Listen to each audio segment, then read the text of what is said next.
My name is João. I'm Portuguese, so I relate a lot to what you just mentioned about what we have done over there. So I have a company called medchronic, okay, focusing on chronic patients, typically diabetes. And my belief is that the industry is missing out on helping the doctors. Okay, we are overloading doctors with technology, creating too much noise, trying to convince patients that they can send emails and SMSs and the doctors will actually look at all of those beautiful graphs, some in blue, others in red, others in yellow. That is not going to happen, right? So doctors, they have to follow patients. They have 10 minutes typically 10 minutes per consultation, right, per appointment.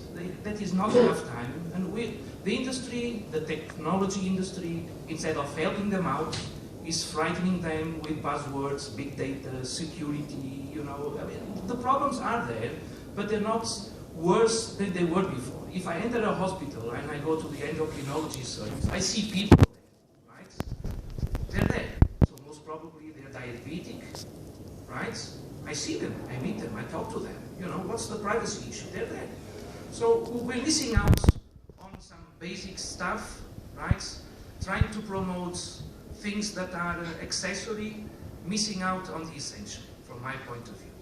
So if you have those beautiful devices, like the ones that you just mentioned, we're missing out on the standard. That's number one, right? There are ways of integrating glucometers, weight scales, thermometers. There is nothing simpler than measuring your waist, right? It doesn't take too much technology for that, right? And that is important.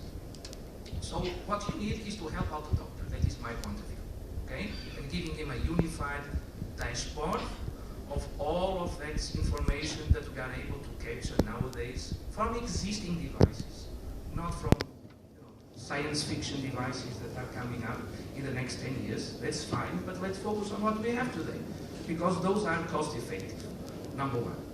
Number two,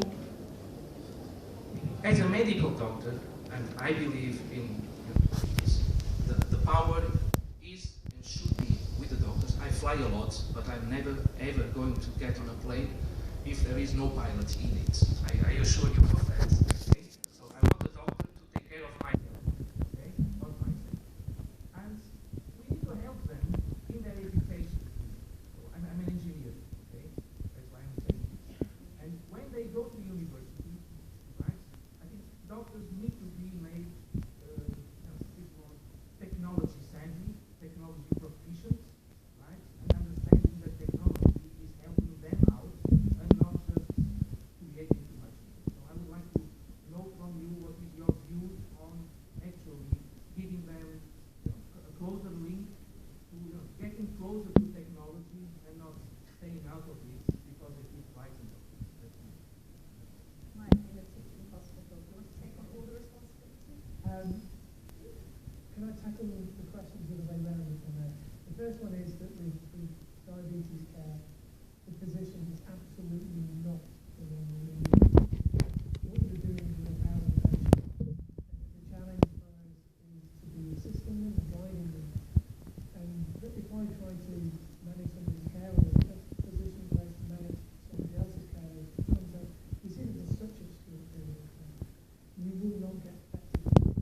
Especially in things like diabetes, where your food choices, how much you move, your sleep, these all influence diabetes control. So I think the shift is away from control in the clinical field to putting the patient. Now, I think that's really exciting for us because instead of when we're looking at developing technologies are part of the service journey for that patient. And the most interesting insights we've had recently is when you sit the patient as a consumer and look at the service journey that they go through, there are some really nice touch points where technology can really assist that and augment it. And that does involve empowering or engaging health professionals with technology and giving them training. You need to really be clear on how that sits and what they do in their everyday life. So the best thing that we did designing e-health in-house solutions was we gave physicians and nurses and dietitians cameras, and we followed them for a week. And tell us about your workplace. What do you like? What do you don't like? And if we're giving you training, how would you like it? And it really gave us beautiful insights into how little time these people have.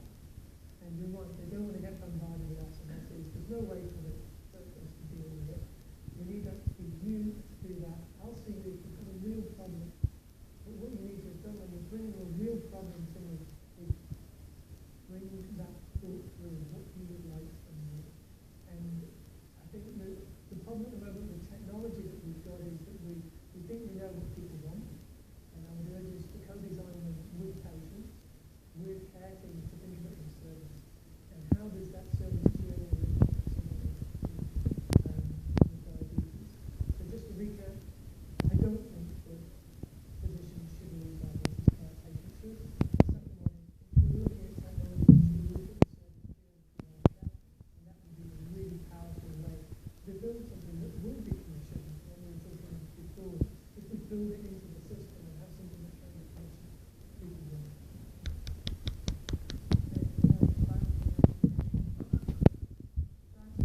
Sorry, very brief. There's some studies that say what health depends 10% genetic, 20% healthcare system, healthcare system, and 70% is behavior at society. That means we are living in a very poor land, country, and difficult to be healthy, right? So, and it's very, very important. I'm a clinical psychologist myself. I mean, that's my corner. But in a way, it's very important. It's very important 20% healthcare. It's very important too, but we have to be clear. It's 20%. The 70% depends on me and depends on my environment, the pollution in the air, the water I'm drinking, the food I'm eating,